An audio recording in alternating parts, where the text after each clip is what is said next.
You weren't with me shooting in the gym? Nah, y'all wasn't with us shooting in the gym. Welcome back to Sports Rap Live. We're back. And you guys know at 9:20 every Thursday night, it's time to bring on my man with the plan and the Htown Sneaker Summit that is just a little bit over a month away. Wow. And you can catch it at Htown SNKRSUMMIT on Twitter, and it's already catching fire. Kadoma is here to bring you the heat for your feet from the street. And you weren't with the shooting Dre and Michelle either. No, absolutely not. You weren't with me shooting in the gym? Absolutely not. And you could be with us out there at Active Athlete. And Active Athlete is the original mom and pop shop in Houston. And we've been in the same location since 1988 out there on Cullen and Reed Road, as we talked about at the top of the show, bringing what is hot to the hood and to people that want to get access to that swag. Muy bueno. Absolutely. They also have locations in South Houston, Telephone Road in Belfort, East Houston, Federal and I-10, and coming tomorrow, where our own Tito the DJ is going to be DJing the grand opening party at 4 o'clock, and that's the fourth store to the Active Athlete family, and that's on 59 in Willcrest to serve all the customers from Mo City, First Colony, Sugarland, Bel Air, Fireland, A-Leaf, Shoptown, Ireland. It's on and on, man. They're going to carry 4 major brands, Nike, Jordan Brand, Adidas, and Reebok, along with all the hot streetwear brands from Diamond Supply Co., Crooks and Castles, 10 Deep, The Hundreds, and much more. Maybe even see some of that Bobby Fresh as Bud P is rocking tonight with the Yeezy 2s. And all the stores carry all the latest quick strikes and releases from Nike, Adidas, and including the Adidas lifestyle brand. As Little Flip said, I buy all my shoes of Active Athlete. That's all you got to say. That's all you got to say right there. We're going to talk a little bit about the Adidas lifestyle and Adidas originals as Jeremy Scott gets himself in a little bit of hot water. But right now, it's time for Sneaker of the Week number 149 and the freshest seg on radio with all the latest sneaker news. Man, that's right. We got a little news to report on. You know, just said you weren't shooting with Dre and Michelle with us. Video will be coming out real soon. As a matter of fact, it's on my laptop here tonight at Junction Bar. Might have a sneak preview for some of the Rapp Pack members. But you may have not caught us shooting her, but she will be at the Htown Sneaker Summit Summer 12, Sunday, July 29th at Reliance Center.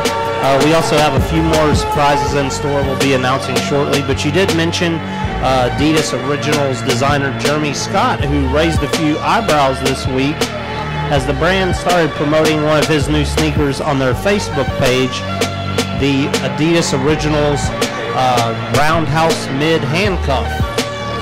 So, and then now, okay, let's talk about this shoe here because it caused a little bit of controversy, including the commissioner, David Stern, who said thumbs down to this new design. Yeah, the sneakers, which you can see on our Facebook page, facebook.com/sportsraplive, feature a toy handcuff on the ankle of each sneaker, and kind of caused a little bit of racial controversy. And what I don't get is Jeremy Scott said this is from his childhood.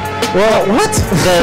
What type of childhood did you have, man? The toy handcuff was very similar to the inspiration from a toy called My Pet Monster. I'm not sure if I remember that. Okay, yeah, the shackles and everything. My Pet Monster. Exactly. Okay. So that makes sense. People were liking the handcuffs to shackles, and it raised a couple of eyebrows and met the ears. Said to have met the ears of David Stern, who reached out to his #1 sponsor Adidas and asked him to shelve the shoes. So it will not be coming out now. We know you have some of those Jeremy Scotts in your collection from past releases. Your thoughts on this sneaker when you first saw it? I thought it was in poor taste when I first saw it. I knew that it was, controversy waiting to happen. I don't know if this was, premeditated controversy or not, but I mean, it is what it is. They realized that they made a poor choice. So as soon as people called it for what it was, they were immediately, ready to pull it off the shelves. But, Adidas is a company that's had a pretty good run. And, I mean, we could name every sneaker company that's had some kind of controversy or issue with some kind of release that they put out. I remember just recently with Jordan, with the Japanese flagging. Let's not offend anyone here, but I'm just trying to put my finger on the country. Now, we want to talk about Adidas. I don't know. I'm sure Kadoma knows Justin Bieber had some crazy Adidas on. They were one of one. They were custom by the shoe surgeon. The shoe surgeon is a guy out of California. He does a lot of one-of-ones for Justin. And what he did was he took some Adidas mids, some forearm mids, and had them painted gold. Took wings off of another pair of Jeremy Scott's, had them put on the forearm mids, painted gold as well, and wore them in his new special. So I'm not one that's really big on custom shoes, but when something's really original, I kind of, like to give it his due, and I got to give it to him. The kid put out something, pretty original. And you'll see a lot of Adidas originals out there at the Htown Sneaker Summit on July 29th at Reliant Park. But right now, we're going to get back into Nike basketball. Yeah, while we're trying to get our caller on the line. So, everyone may have noticed that we're finally seeing a commercial here in the NBA Finals from Nike Basketball, who's been pretty much silent the entire run of the NBA playoffs outside of the hardwood. We've seen a lot of Addy lights. Yes, we have seen a lot of Adidas commercials.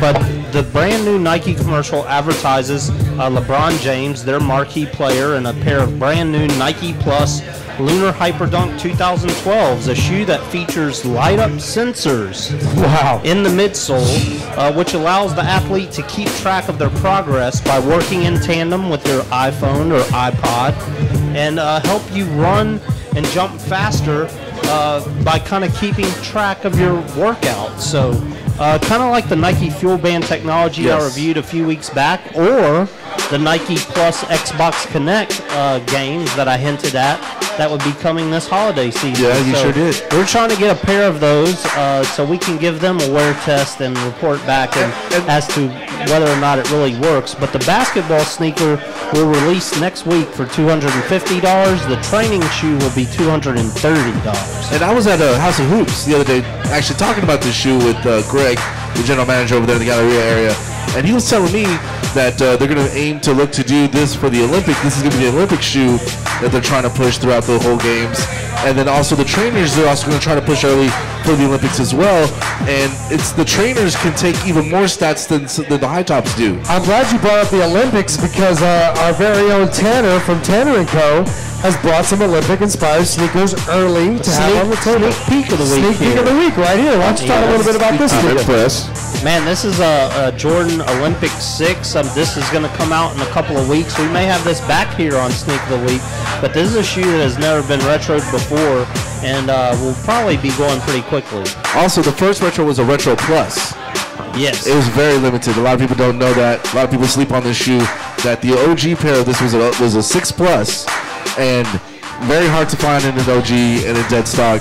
And for it to retro, if it stays on the shelf, I'm going to slap the sneaker community. But the most expensive sneaker we have on the table tonight was brought by Soccer Talk Louise. Shout out to Colin Clark from the Houston Dynamo, who will be at the Htown Sneaker Summit Summer 12, who actually let us have a pair of his $400 soccer cleats. $400 soccer cleats. These are dead stock. These are not game worn. Dead stock means they have not been worn. Game worn means they have been used in a game or in the act. Are they signed too? Yes, they are signed.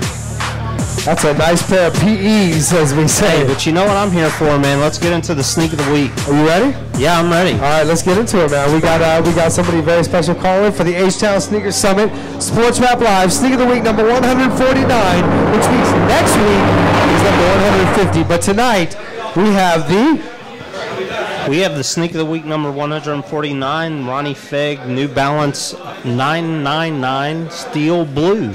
Wow. Wow. Now this is a pair that the Trilogy brought tonight to display on the table. That's right. This is his personal pair, and we were efforting to get Ronnie on the line. I just want to make sure that he's got the right number here. He's here.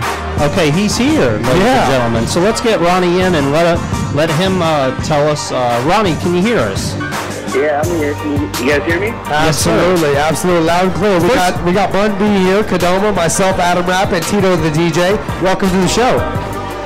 Thanks, guys. Thanks for having me. How you guys doing tonight? We're doing good, Ronnie. First of all, give us a brief introduction of yourself. Tell us what got you into sneakers, and then what got you into the business of sneakers, and then finally how you got into designing color mock-ups.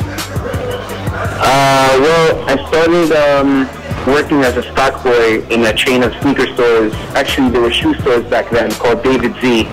It was mostly a brown shoe business, but my love for sneakers at such a young age helped me change it from a brown shoe and boot store more into like a sneaker store. And that was from my David Z days all the way until today. I've been, obviously involved in athletic footwear, and just I have a big passion for footwear in general. But athletic footwear has always been like my number one passion.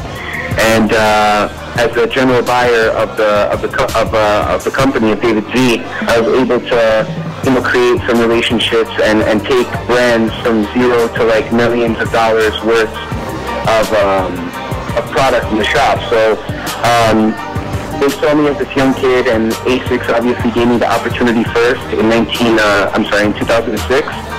And I started working on a Gel Light 3, and from then it kind of flourished into other things. But been around for a while. I've been doing it with a bunch of different brands, and this is my first real New Balance collaboration that will be on a global scale. They release on Friday tomorrow at my shop, and then next week they release globally. In the United States, I think they're releasing in 8 stores in the U.S. and another 10 stores outside the U.S. So that's right. That's really the story. That's right, Ronnie. You've designed a lot of shoes for several different brands, including some ASICs with Texas' own nicekicks.com. Right. And before we get into the Sneak of the Week tonight, just tell us a bit more about some of the more memorable collabs that you've done throughout the years. Well, I think a bunch of the ASICs from the very beginning were very special to people because my first release ended up on the cover of the Wall Street Journal, which was like a national publication that people saw and really helped jumpstart this whole thing. But Matt's a good friend of mine. Matt Hasso, which is the owner of Nice Kicks, is a very good friend of mine, and we put our heads together, and he was part of the first trilogy pack, which was cultureshock.com, nicekicks.com, and highsnobiety.com. We got together, and I worked with each blog to come up with a shoe that would resemble what they're about. So the Nice Kicks shoe was, to resemble his blog and what he does. And that's why the shoe was blocked red and white, because his whole theme on the site is red and white. And the Nice Kicks 1 did really well. There was a second version that was all gray that was also a big hit. All the ASIC stuff really sells out instantaneously, and I've been fortunate to have good friends and people that really support my passion and see what I've been able to do till now. So, and one of your good friends is here tonight, Bun B, Troro G, our executive producer, and he's got a question he wants to ask you. Oh, my man Bun, what's good, Bun? Hey, Ronnie, what's going on, man? All good, man. All good. Hey, with me knowing you and being around you for the last couple of years, you've been pushing your own individual movement lately, specifically with the last couple of sneaker releases, as well as with your clothing releases and all, and that's the Kith set, the Kith family. Could you talk to the people about what Kith represents and stands for? Sure. Kith was really something that I had in my mind a long time ago. It really started a few years back. It was like 4 years ago when I came up with the theme of Kith, which is part of Kith and Kin. Kith and Kin means friends and family. And I always believed my good friends and my closest friends are my family. So I got rid of the kin portion, and that's where Kith stems from. And basically, my employees are my good friends, and we all work together. It's like family. It's more than just selling shoes. It's more than just a disposable business where people come in all day, every day, and buy something, leave, and just the normal retail world wasn't for me, and that's why I left David Z, because I feel like the atmosphere should be a little more intimate between you and the consumer, and you should leave there with an experience, and you should leave a little more educated on the product. So I got people that are really into footwear like I am. So when you come into the shop and you're looking for something, it can be a really good experience to leave there and just know more about product and know that you can, come there and kick it. And it's not only about selling shoes. My guys don't get mad if you don't buy something or if you try 10 different shoes on without buying. Like, it's not about that. Like, my guys, it's part of being part of it's all about being part of a culture, of a lifestyle, and I'm trying to blend it. And we came out with a clothing line about 3 weeks ago that sold out pretty quickly, all made in New York City. And the whole idea behind the store is to give people more than what they pay for. And that's what I've been trying to do. Well, look, Ronnie, I mean, that's exactly what the Htown Sneaker Summit's all about. It's all about the community. It's all about getting everybody together for this beautiful culture of ours. And we have an entire lounge full of people here tonight listening to you talk about it in New York. We're doing it in Houston. It goes all the way out to the West Coast. It really is becoming a worldwide culture. Yes, and you're seeing that more and more every day. I believe like the game definitely changed, and people say, oh, why are you calling it the game, and is it a game to you? Or no matter what you say, people will have something negative to say about the culture. Like, there'll always be people to say, speak their mind and have negative things to say about this whole culture. But to me, it's like, to me, and I just finished an interview with a good friend of mine, and we got deep into the conversation about individuality, because I feel like what happened with the whole sneaker community is that, I feel like people, the younger kids, are becoming there are more followers now than people that actually, have their own taste in products, and that's what I'm all about. I want people, to have their own taste. And this shoe is kind of like, I just turned 30, so I just turned 30 on Thursday, and I planned to make this shoe my most mature or grown up